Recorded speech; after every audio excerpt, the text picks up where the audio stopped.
নমস্কার, নিউজ ভ্যানগার্ডের পর্দায় সকলকে স্বাগত। এই মুহূর্তে আপনাদের সাথে আমি রয়েছি শতাব্দী। চোখ রাখবো আজকের গুরুত্বপূর্ণ খবরাখবরে। কিছুক্ষণ আগেই নিউজ ভ্যানগার্ডের হাতে এসেছে একটি খবর, যেখানে আমতলী বাইপাস সংলগ্ন এলাকায় একটি যুবককে প্রকাশ্য দিবালোকে পিটিয়ে খুন করা হয়েছে। অর্থাৎ কটূক্তিমূলক বিষয়কে ঘিরে একেবারে প্রকাশ্যে দিবালোকে খুন। ঘটনা আমতলী থানার উত্তর মধ্যপাড়া এলাকায়। অবশ্য এই বিষয়কে কেন্দ্র করে সেখানে উচ্চপদস্থ আধিকারিকরা উপস্থিত হয়েছেন, পাশাপাশি সেখানে গিয়েছেন পুলিশ সুপার। এছাড়া ঘটনাটিকে গুরুতর বুঝে সেখানে ফরেনসিক টিম সেখানে উপস্থিত হয়েছেন। এছাড়া অভিযুক্তকে গ্রেপ্তার করেছে পুলিশ। তবে গোটা বিষয় সম্পর্কে জানবো, আমাদের প্রতিনিধি রয়েছে জাকির হোসেন। জাকির, কি আপডেট রয়েছে এই বিষয়ে? কেন হঠাৎ এইভাবে পিটিয়ে খুন করা হয়েছে? দেখো, আজ স্বাভাবিকভাবে আজকে যে আমতলী এলাকার বাজার যে রয়েছে, তারা যারা প্রত্যক্ষদর্শীরা রয়েছেন, একটা ভয়ানক দুর্ঘটনার মানে প্রত্যক্ষ হয়েছেন সবাই, যেটা অকল্পনীয় একটি ঘটনা। দুই দোকানেরই দুই কর্মচারী তাদের সঙ্গে সামান্য ঝগড়া নিয়ে, সামান্য কথা কাটাকাটি নিয়ে, মানে একটা সময় এমনই আকার ধারণ হয়েছে যে একটা সময় একজন যুবক খুন হতে হয়েছে। সেই বিষয়টা কিন্তু যারা প্রত্যক্ষ করেছে, যারা ইয়ে করেছে, চোখে দেখেছে, তারা কিন্তু আজকের দিনটা কিন্তু তারা একটা মানে অকল্পনীয় দিন হিসাবে তারা বাঁচছে। প্রথমত শতাব্দী যে কথাটা বলতে চাইছিলাম, যে একটা সামান্য কথা কাটাকাটি ওই আমতলী বাজারে এলাকায় দুটি দোকান রয়েছে, দুই দোকানেই তারা কর্মচারী, মালিক ছিল না, তাদের সঙ্গে একটা কি নিয়ে তাদের কথা কাটাকাটি হয়েছে সেটাও বিষয়টা জানা যায়নি এখনো পর্যন্ত। নিশ্চয়ই পরবর্তী সময়ে আমরা আপডেট দিতে পারবো দর্শকদের কাছে। দ্বিতীয় ঘটনা হয়েছে যে সামান্য কথা কাটাকাটির মধ্যে একটা সময় হাতাহাতিতে পরিণত হয়েছে। সেই হাতাহাতি থেকে পেছন দিয়ে রড দিয়ে তাকে, যে তার পাশের দোকানের কর্মচারী পেছন দিয়ে রড দিয়ে তাকে মাথায় আঘাত করে এবং সে ঘটনাস্থলে লুটে পড়ে এবং সেখানে ব্লিডিং অবস্থায় কিন্তু তার সে সেখানেই মৃত্যুবরণ করে। সঙ্গে সঙ্গে কিন্তু প্রত্যক্ষদর্শীরা সেই অভিযুক্তকে আটক করে ফেলে এবং খবর দেওয়া হয় আমতলী পুলিশকে। আমতলী থানার পুলিশ সেখানে ঘটনাস্থলে পৌঁছায় এবং সেই অভিযুক্ত যে যুবক রয়েছেন তাকে আটক করা হয়েছিল এবং উত্তম মধ্যম দিয়ে কিন্তু পুলিশের হাতে তুলে দেওয়া হয়। যদিও পুলিশ সঠিক সময় যদি না পৌঁছতো, তাহলে কিন্তু সেই যুবকের যেই অভিযুক্ত রয়েছে তাকে কিন্তু গণধোলায় কিন্তু অনেক তারও মৃত্যু হতে পারতো। এমন একটা রোষের শিকার হয়েছেন সেখানে, এবং জনসাধারণ কিন্তু প্রচন্ড ক্ষিপ্ত ছিল সেখানে। তারা কিন্তু তাকে প্রায় যেই পুলিশের সামনে যেইভাবে গণধোলাই দিতে চাইছিল, সেখানে কিন্তু যে প্রত্যক্ষরা রয়েছেন বাজারের এলাকাবাসী রয়েছে, তাদের মধ্যে যে ক্ষোভটা প্রকাশ হয়েছে সেটা কিন্তু অনেকটা ভয়ানক ছিল। কিন্তু আজকে কিন্তু দুইটা ভয়ানক ঘটনার শিকার হতো আমতলী এলাকায়। কিন্তু একটা তো খুন হয়েছে তার হাতে এবং গণধোলাই আরেকটা খুন হয়ে যেত, কিন্তু সেই ঘটনার যদিও হয়নি, পুলিশ তৎপরতার সাথে তাকে রেস্কিউ করে তাকে থানায় নিয়ে আসে। সেখানে ঘটনাস্থলে উচ্চপদস্থ আধিকারিকরা গেছেন এবং ঘটনা তদন্ত করছেন কি কারণে তাদের সঙ্গে এই বিবাদ হয়েছে, কেন তাকে খুন করা হলো, এই বিষয়টা কি, কোথা থেকে সূত্রপাত, কি রয়েছে তার পেছনের রহস্য, সেই বিষয়ে কিন্তু পুলিশ আধিকারিকরা সেখানে গিয়ে তদন্ত করছেন। ফরেনসিক টিমরা রয়েছেন এবং দেহকে উদ্ধার করে ময়নাতদন্তের জন্য পাঠিয়ে দেওয়া হয়েছে। শতাব্দী, ধন্যবাদ। কথা বলছিলাম আমাদের প্রতিনিধি জাকির হোসেনের সাথে গোটা বিষয় সম্পর্কে তুলে ধরলেও, তবে সেই জায়গায় কটূক্তিমূলক বিষয়কে কেন্দ্র করে আজ এমন ঘটনা ঘটেছে। তবে কেন বা কি বিষয়ে এই বড় ধরনের পদক্ষেপ বা এইভাবে যুবককে খুন হতে হলো, গোটা বিষয় সম্পর্কে খোলাসা না হলেও তবে স্পষ্টভাবে কি বলছে পুলিশ সুপার জানবো। आज लगभग 12 o'clock को दो दुकान है, एक टायर का दुकान है और एक टीवी का रिपेयर का शॉप और अदर वैरायटीज का शॉप है। तो टीवी और वैरायटी का शॉप में एक कर्मचारी है, उसका नाम चायन भौमिक है, और जो नेबरिंग दुकान है टायर का, उनका मालिक का नाम है सम्राट देवनाथ। तो सम्राट देवनाथ की एज अराउंड 28 है और जो चायन भौमिक है 23 है। तो इन दोनों के बीच में झगड़ा शुरू हो गया। तो अभी प्रिलिमिनरी ऐसा मिल रहा है कि ये जो सम्राट भौमिक का एक गर्लफ्रेंड, सम्राट देवनाथ का एक गर्लफ्रेंड है, उसको लेके चायन भौमिक ने कुछ टीजिंग किया है। तो उसको गुस्सा आ गया। तो गुस्सा आने के बाद इमीडिएटली उसके पास चाकू भी था और जो टायर का पंचर जो लगाते वो रॉड वो लेके बहुत अग्रेसिव मोड में अटैक किया है। तो उसमें सर पे इंजरी होके जब ये शिफ्ट किया हमने इमीडिएटली हॉस्पिटल में, इसका मौत हो गया है। तो इमीडिएटली हम लोगों ने उसको अरेस्ट किया है थोड़ा अग्रेसिव मूड में था। अभी कुछ डिसोरिएंटेड टाइप है, मेंटली डिस्टर्ब टाइप है, तो अभी हमारा कस्टडी में है। और अभी हम लोग फोरेंसिक टीम को भी बुलाया, फिंगरप्रिंट एक्सपर्ट को बुलाया और पूरा साइंटिफिक इन्वेस्टिगेशन के मुताबिक हम लोग इन्वेस्टिगेशन जारी किया। घर किधर है इसका हापानिया में लड़की लेके ये पूरा हाँ, अभी जो प्रिलिमिनरी अभी अब थोड़ा पूछताछ किया तो बोल रहा है कि इसका एक गर्लफ्रेंड है, उसके बारे में इसने कुछ कमेंट्स दिया कि मैं तुम्हारे गर्लफ्रेंड को भगा के लेके जाऊंगा, ऐसा कुछ बोला, तो उसको गुस्सा दिया। बहुत बार ऐसा बोल रहा था सर बोल रहा था जिससे हाँ जिसके साथ क्या था इसके साथ एक रॉड है और एक चाकू है और कुछ ये दोनों ही। तो जिसका मौत हुआ उसका घर किधर है? इसका विशालगढ़। আপনারা শুনলেন পুলিশ সুপার কি বলেছে, তবে গোটা বিষয় সম্পর্কে এলাকাবাসীরা কি বলছেন তাদের কি বক্তব্য শুনবো। ঘটনাটা ওই পার্শ্ববর্তী দোকানে টায়ার রিপেয়ারিং এর দোকান আছে, লোকের ইলেকট্রনিক্সের দোকান। দোকানে যে কর্মচারী এর লোকের সাধারণ কইয়া লইয়া জিনিস লইয়া বুঝে একটা কথা কাটাকাটি লাগে, এর থেকে বাইরে ওই টায়ার রিপেয়ারিং এর যে রড টড থাকে ইডিটা বাইরে আছে, বডি বিক্রি মারি দিচ্ছে। পার্শ্ববর্তী দোকান আছে, মানে কি কারণে মারছে এটা ওই তারা কইতাছে তো কম্পিউটারের ফুটেজ মানে সিসি ফুটেজ দেখা লইয়া প্রত্যেকদিনই তারা উত্তপ্ত করে, সিসিটিভির ফুটেজটা দেখার লেগে প্রত্যেকদিনই তারা উত্তপ্ত করে। কি নাম মানে যারা মারছে? সায়ন ভৌমিক। আর যে মারছে এর নামটা এই দোকান দিয়ে নু এটা ওই টায়ার রিপেয়ারিং এর হের যারা মারছে এর মারছে ইলেকট্রনিক্সের দোকান। কেমনে মারছে? এটা রড দিয়ে বাইরে। ফুটেজ কি ফুটেজ দেখতো? সুজিত ভৌমিক কি ফুটেজ দেখতো? সুজিত বাবু কি ফুটেজ দেখতো? ওই সিসি ফুটেজ। কি এটা কি বিষয় নিয়ে? এটা তার দোকানের সামনে রাত্রে কেউ আসা যাওয়া করেনি, ওই সমস্ত সিসি ফুটেজ দেখার লাগিয়া এটা প্রায় সময় দিলে মানে যে মারছে এদিকে অ্যারেস্ট করছে পুলিশ। হ্যাঁ অ্যারেস্ট করছে।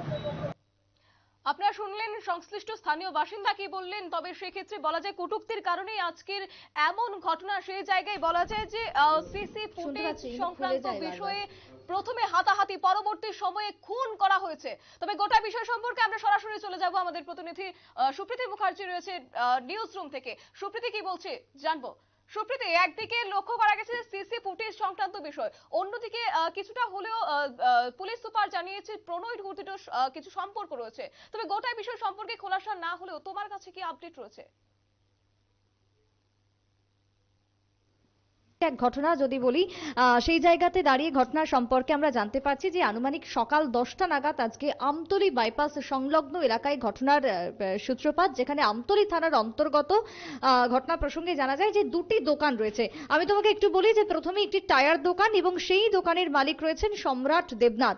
অন্যদিকে আরেকটি দোকান যে দোকান রয়েছে ইলেকট্রনিক্স বিভিন্ন সরঞ্জাম সারানোর দোকান, সেই দোকানের মালিক রয়েছে সায়ন ভৌমিক। এবং এই যে সম্রাট দেবনাথ অর্থাৎ টায়ার দোকানের যে মালিক, তার বয়স আনুমানিক 28 বছর বলে পুলিশ সুপার কিরণ কুমারকে যে তথ্য দিচ্ছেন। অন্যদিকে সায়ন ভৌমিক, যার বয়স আনুমানিক 23 বছর বলে পুলিশ সুপার জানিয়েছেন। সেই জায়গাতে দাঁড়িয়ে এই যে দুই দোকান মালিকের মধ্যে প্রাথমিকভাবে বচসা শুরু হয়, বাকবিতণ্ডা শুরু হয় এবং তারপরে হাতাহাতিতে রূপ নেয়। সেখান থেকেই মার এবং তারপরে রড দিয়ে আঘাত করা হয় এবং তারপরে সায়ন ভৌমিকের মৃত্যু হয় বলে খবর উঠে আসছে, অভিযোগ উঠে এসেছে। যদিও সেই জায়গাতে দাঁড়িয়ে দেখো ঘটনা প্রসঙ্গে আরো পুলিশ সুপার যেটা জানাচ্ছে তা হচ্ছে যে এই যে সম্রাট দেবনাথ, যার প্রেমিকাকে টিজিং করা হয়েছিল, কিছু কটূক্তি করা হয়েছিল বলেই পুলিশ সুপার জানিয়েছে এবং তার কারণেই কার্যত উভয়ের মধ্যে শুরু হয়ে যায় বাকবিতণ্ডা এবং তারপরে রড দিয়ে তাকে পিটিয়ে হত্যা করা হয়, খুন করা হয় বলে অভিযোগ উঠে আসছে একেবারে আমতলী থানাধীন বাইপাস সংলগ্ন এলাকা থেকে। এবার তোমাকে যদি আমি বলি যে এই যে টিজিং জনিত কারণ বা সমস্যা, যেটা শুধুমাত্র আমাদের রাজ্যে নয় গোটা দেশেই কিন্তু রয়েছে, এবং এই যে টিজিং এর যে সমস্যা, কটূক্তির যে কারণ, তাকে রক্ষার জন্য, তাকে প্রতিরোধ করার করার জন্য নানান রকমের ব্যবস্থা ভূমিকা গ্রহণ করা হচ্ছে, কিন্তু সেই জায়গাতে দাঁড়িয়ে এখনো পর্যন্ত কিন্তু তার সমাধান বা তার পুরোপুরি সমাধান কিন্তু এখনো পর্যন্ত হয়নি।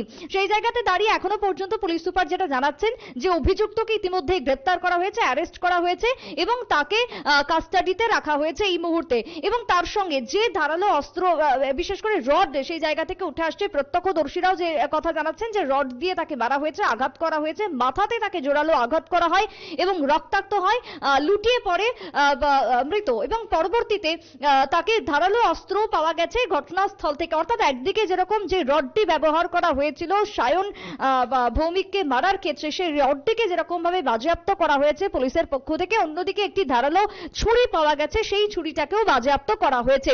এবার তোমাকে বলি, এই মুহূর্তে ঘটনাস্থলে ফরেনসিক টিম পৌঁছে গেছে। পুলিশের ঊর্ধ্বতন কর্তৃপক্ষ, পুলিশ সুপার যেরকম ভাবে ঘটনাস্থলে পৌঁছে গেছেন, অন্যদিকে আমতলীর এসডিপিও তিনিও কিন্তু ঘটনাস্থলে ছুটে গেছেন। তড়িঘড়ি পুলিশ ছুটে যায় এবং পরিস্থিতি সামাল দেওয়ার চেষ্টা করে। ঘটনাস্থল থেকে সঙ্গে সঙ্গে অভিযুক্তকে আটক করে নেওয়া হয়। তারই সঙ্গে এই যে ফরেনসিক টিম এই মুহূর্তে ছুটে গেছে, ফরেনসিক টিম পুরো ঘটনার তদন্ত করবে। তদন্ত প্রক্রিয়া সম্পর্কে যদি তোমাকে একটু বলি, সেই জায়গাতে যে জায়গাতে অভিযুক্তের ফিঙ্গারপ্রিন্ট রয়েছে, একদিকে যেরকম যে রডটি ব্যবহার করা হয়েছিল মারার ক্ষেত্রে, সেই রডটিকে যেরকম খতিয়ে দেখা হবে, সেই রডটির যেরকম ফরেনসিক ভাবে তার তদন্ত চলবে, তারই সঙ্গে মৃতের জামা কাপড় থেকে শুরু করে, যেহেতু মারার আগ মুহূর্ত অবধি দাঁড়িয়ে ধস্তাধস্তি হয়, সেই জায়গাতে দাঁড়িয়ে মৃতর একাধিক জায়গায় মৃত ব্যক্তির ওই অভিযুক্তের হাত রয়েছে এবং তার ছাপ রয়েছে স্পষ্টতভাবে। সেই জায়গাতে দাঁড়িয়ে যত দ্রুত সম্ভব, যত দ্রুত এক্ষেত্রে কার্যপ্রণালী চালিয়ে যাওয়া যায়, তত দ্রুতই অভিযুক্তের বিরুদ্ধে সমস্ত রকমের প্রমাণ পাওয়া যাবে। তাই সেই জায়গাতে দাঁড়িয়ে পুলিশ সুপার কিরণ কুমারকে তিনি তড়িঘড়ি পদক্ষেপ নিয়েছেন এবং যে যে জায়গাতে তার ফিঙ্গারপ্রিন্ট রয়েছে প্রত্যেকটা জায়গাকে সিজ করা হবে, বাজেয়াপ্ত করা হবে এবং তারপরেই তদন্ত প্রক্রিয়া যাবতীয় শুরু হয়ে যাবে। এবং দেখো, এই ঘটনাকে কেন্দ্র করে মূল যদি বলি তদন্তের ক্ষেত্রে এক এবং একমাত্র প্রমাণই হচ্ছে এই ফিঙ্গারপ্রিন্ট, যে ক্ষেত্রে প্রত্যেকেই জানাচ্ছে যে রড দিয়ে তাকে মাথায় আঘাত করা হয়, শরীরের একাধিক জায়গাতে আঘাত করা হয়, মাথা ফেটে রক্তাক্ত হয় এবং তারপরে মৃত্যু হয়। সেই জায়গাতে দাঁড়িয়ে যে রডটা ব্যবহার করা হয়েছিল, সেই রড যেরকম সিজ করা হচ্ছে, তার সঙ্গে মৃত ব্যক্তির পরনে যা যা রয়েছে প্রত্যেকটা জামা কাপড় থেকে শুরু করে সিজ করা হচ্ছে এবং তার বডিটাকেও ফরেনসিকে পাঠানো হবে এবং সেখান থেকেও যা ফিঙ্গারপ্রিন্ট উঠে আসবে সেটাও হচ্ছে এই কেসের ক্ষেত্রে, তদন্তের ক্ষেত্রে মূল প্রমাণ। অন্যদিকে কি হবে না, বয়ান রেকর্ড করা হবে অভিযুক্তের। এবং দেখো, আজকের যেহেতু তাকে গ্রেপ্তার করা হয়েছে, আজকে এই মুহূর্তে দাঁড়িয়ে সে হয়তো সমস্ত ঘটনার সত্যতা স্বীকার নাও করতে পারে, তাই তাকে ধীরে ধীরে ঘটনার সম্পর্কে প্রত্যেকটা সত্যতা জিজ্ঞাসা করা হবে, ঘটনার পুঙ্খানুপুঙ্খ তথ্য বের করা হবে অভিযুক্তের মুখ থেকে এবং তারপরেই কিন্তু এই ঘটনা প্রসঙ্গে আরো তদন্ত প্রক্রিয়া এগিয়ে নিয়ে যাবে পুলিশ। এবং অন্যদিকে দাঁড়িয়ে কি জানা যাচ্ছে যে এলাকার সাক্ষী যারা রয়েছেন, প্রত্যক্ষদর্শীরা যারা ছিলেন, তাদের ক্ষেত্রেও কিন্তু সাক্ষ্য গ্রহণ করা হবে। সাক্ষ্য বাক্য গ্রহণের পরই কিন্তু এই ঘটনার মূল যে জবনিকা সেটাই কিন্তু টানা হবে। তবে এখনো পর্যন্ত যেটা দেখে থাকি আমরা বিভিন্ন কেসের ক্ষেত্রে, যারা প্রত্যক্ষদর্শীরা রয়েছে তারা অনেক সময় মুখ খুলতে নারাজ হয়, কিন্তু তাহলেও পুলিশ যাবতীয়ভাবে পদক্ষেপ গ্রহণ করেছে ঘটনাকে ঘিরে এবং এখনো পর্যন্ত এই ঘটনাকে ঘিরে এক প্রকার বলা যায় আমতলী সংলগ্ন এলাকা একেবারে উত্তপ্তকর পরিস্থিতি রয়েছে। অন্যদিকে যদি তোমাকে আরেকবার বলি, এই যে সায়ন ভৌমিক, যার বাড়ি জানা যাচ্ছে বিশালগড় এলাকায় এবং তাকে মাথায় আঘাত করা হয়, কার্যত বাজে কমেন্ট কটূক্তি করা হয়েছিল, সেই জায়গাতেই কিন্তু এই ঘটনার সূত্রপাত বলে পুলিশ সুপার কিরণ কুমারকে জানিয়েছে। তবে ইতিমধ্যে ফরেনসিক টিম পৌঁছে গেছে, ম্যাজিস্ট্রেট পর্যায়ে ঘটনার তদন্ত প্রক্রিয়া চলছে বা চলবে বলেই পুলিশ সুপার জানিয়েছে। শতাব্দী, একদমই ধন্যবাদ।